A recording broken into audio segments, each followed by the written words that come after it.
Hey folks.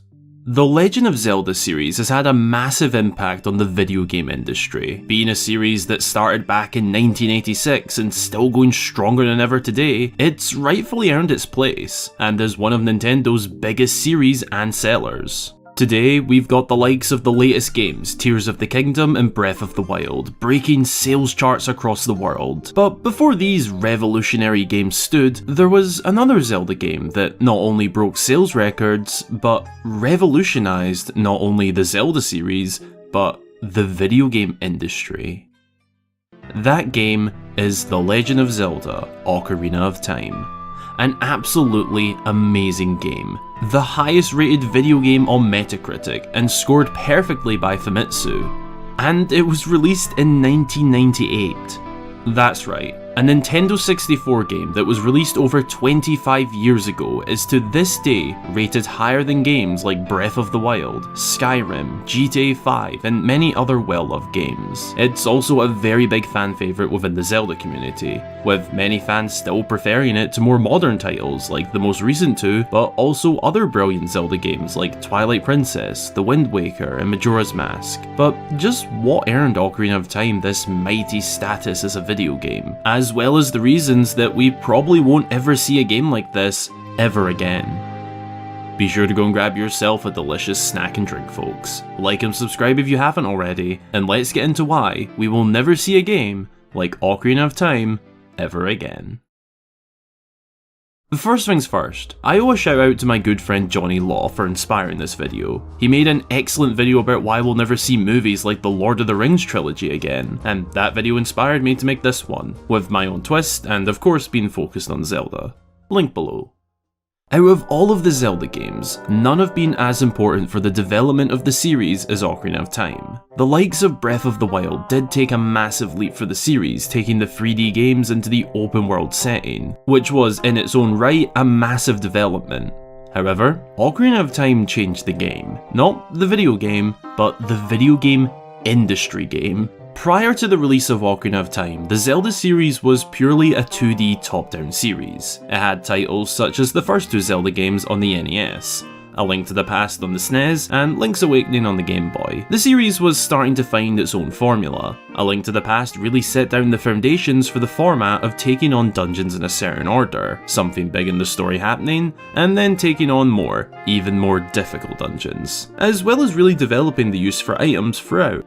But the release of Ocarina of Time took everything from these past four games and made something magical. You need to remember, in 1998, this is what many video games looked like, and many of them don't hold up too well today. However, Ocarina of Time still holds up extremely well today, and is still often played by many fans. In fact, even with a remake on the 3DS, a good amount of fans even prefer to play the original Nintendo 64 version, whether that be on an N64 or on the Nintendo Switch. That speaks volumes about how good this game is. The impact that Ocarina of Time left is immense, both industry-wide but also for the Zelda series itself. What it did for Zelda is perfectly set up the next 3 or 4 3D titles for success. Majora's Mask, The Wind Waker, Twilight Princess and Skyward Sword wouldn't have happened the way they did without Ocarina of Time doing what it did. This game introduced in the 3D environment the formula of taking on 3 dungeons in the opening phase of the game. Then some sort of story twist takes place.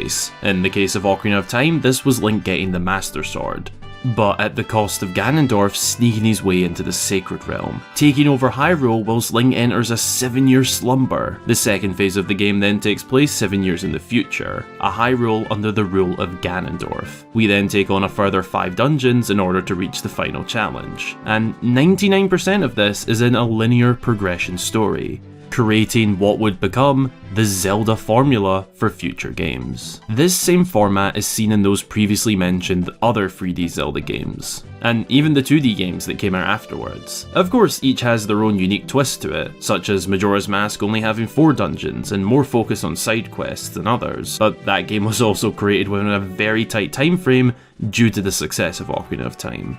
Others, such as Twilight Princess, are a great example of Ocarina of Time's impact.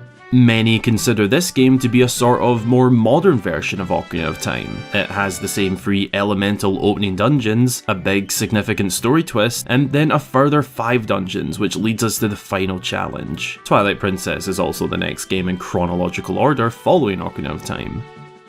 This Zelda formula worked wonders for Nintendo, and even if a game wasn't well received at first, it wasn't for its lack of structure or story. The Wind Waker got a lot of stick for its art style, but has aged magnificently. This formula is what most fans refer to as linear Zelda games, or the classic Zelda formula, because now in the age of Breath of the Wild and Tears of the Kingdom, the games no longer follow this and are rather open world games, following the popular trend of video games becoming open air adventures. That formula that Ocarina of Time created lasted from 1998 till 2017. It took that long for it to become outdated. And whilst these newer games have sold significantly more than Ocarina of Time, what the game did for the series is still more present than ever, as despite these 2 latest games being brilliant in their own right, there are still tons of fans, myself included, who are hoping and asking for a more traditional Zelda game when it comes to how we play. Not a straight up linear adventure like these past games, but just more linearity and familiarity with how the other 3D Zelda games work.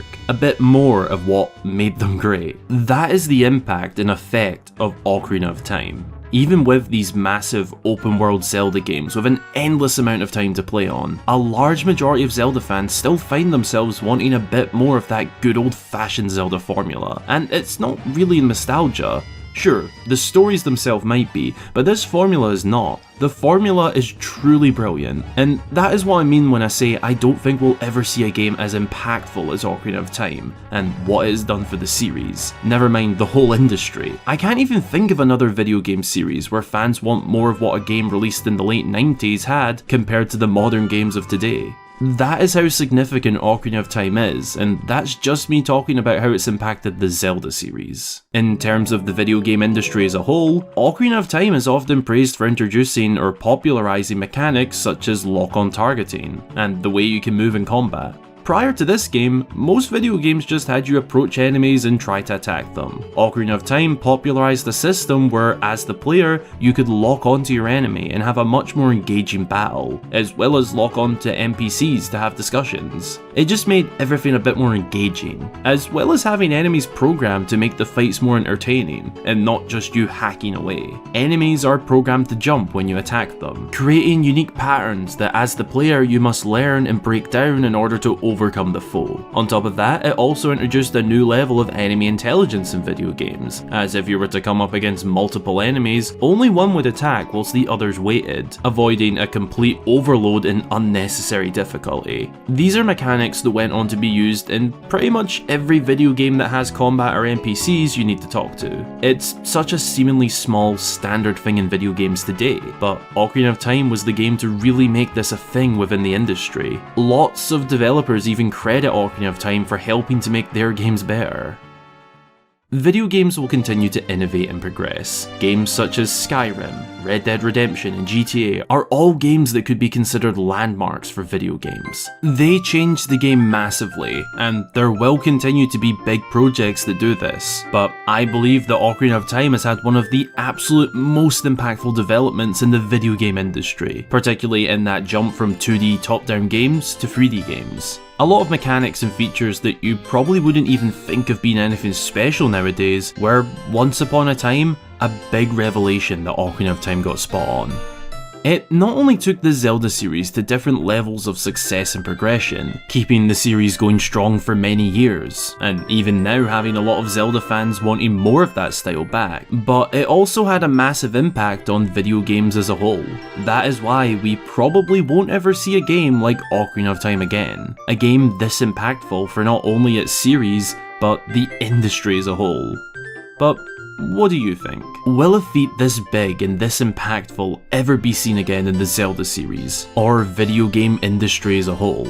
I don't think so, but let me know your thoughts down below in the comments.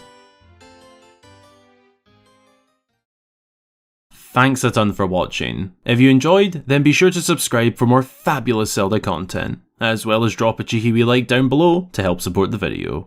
If you'd like to support the channel beyond just watching, then consider becoming a channel supporter. If you join via Patreon or YouTube memberships today, you'll gain access to my Inside Scoop posts, a shout out upon joining, and of course, your name at the end of all of my videos. Any and all support is massively appreciated, but if you want to go above and beyond, then the links to support can be found down below, as can the links to my Discord server and other social media platforms if you'd like to keep up to date with me. Thanks again for watching. I hope you have a brilliant rest of your day or night, folks, and until the next time, I've been Hyrule Gamer.